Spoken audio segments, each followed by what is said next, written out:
The White House has indeed lived up to its promises of transparency. Do you think that the White House has been transparent about this? It seems like the details of this, if in fact it's legitimate, have rolled out later on. If in fact what is legitimate? That has the White House been transparent about these offers? If in fact nothing's done wrong, why has it taken so long for all this to come out? I think you all have received quite a bit of information and over the past week on this, and I do believe we've been transparent, yes. You do? I do. Joining us now to react, Congressman Darrell Issa, a Republican who has been very critical of the administration on this issue. Congressman Issa, your reaction to Robert Gibbs defending the White House on the question of transparency there. Well, this is about as transparent as D-Day or the Manhattan Project. The fact that information is leaked from Congressman Sestak and candidate Romanoff does not make it transparent. We've had to find out from people who were offered bribes to get out of races, and little by little the administration has changed its position from, well, it really wasn't, from an outright denial to then it wasn't really an offer to where it wasn't paid. Well, now it's paid and it is high-ranking, but they defend that as head of the party they have a right to do it. As head of the party, the president has the right to do it, but not with your money, not with taxpayer dollars. This is a violation of law, and particularly the Hatch Act.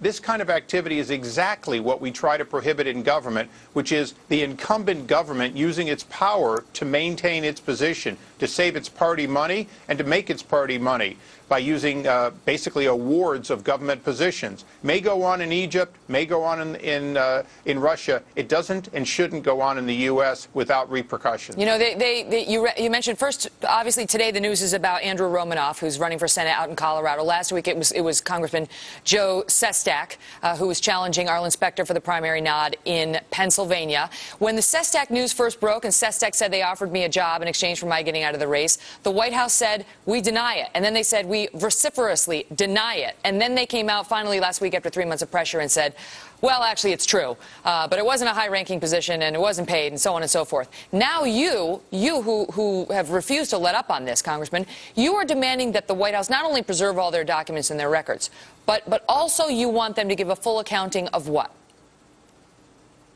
Absolutely. We want them to give a full accounting of all the people they offered jobs to quote, clear the field.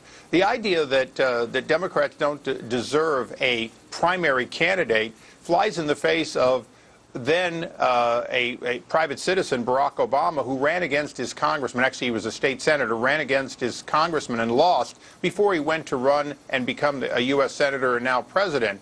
The idea that the voters do not deserve a choice because it's the primary and the president's head of the party is bad enough. But if they used, as they clearly did, the office of the president, the power of the president, the employees of the American people to basically bribe people into getting out of races or try to, we want a full accounting. And since they say it's not unethical or illegal, they certainly should be willing to share all the records of all the people in which they cleared the primary, not just the ones they tried to and failed, but the ones they succeeded and denied the people of those districts the opportunity to have a primary that included people of different ideas in their own party. Well, there are still a lot of questions, Congressman, about even the statements they issued last week when it comes to Congressman Sestak. You know, the White House saying in its statement that there had been contacts, plural, between the White House and Sestak, but the only one they actually admitted to was when President Clinton called Joe Sestak, and both parties say that Sestak declined the offer to get out of the race. So if the White House is telling us on the one hand that there were contacts, plural, but they're only detailing the one, is there any authority by your committee in the House, the Oversight Committee, to press them further for, you know, to explain the plurality of the initial contacts that they admitted to? Megan, there's plenty of authority. The question is, will Speaker Pelosi continue to block it? She has ordered our chairman basically not to issue subpoenas, not to cooperate. And so where Henry Waxman was able to do these kinds of investigations under the Bush administration, and did many of them, and rightfully so, we're being blocked. The only way we get anything is piece by piece because of the press's activity. And thank God for a free press that keeps pushing the administration to do what it clearly doesn't want to do, which is to be transparent. This is not being transparent when you simply, little by little, own up to what we can already prove. And understand, the violations of the Hatch Act, these are regular investigations that have gone on in the past, and we're going to be pushing to see that they go on in the future. These are violations of the law. They are unethical. And, you know, one of my colleagues famously erupted with the word "you lie" during a presidential address, and he was chastised rightfully so for it. But I'll tell you here today, they're not telling the truth. They haven't been telling the truth. They don't seem to know what the truth is. And our job is to make sure that they do not get rest or peace until they tell the truth, the whole truth.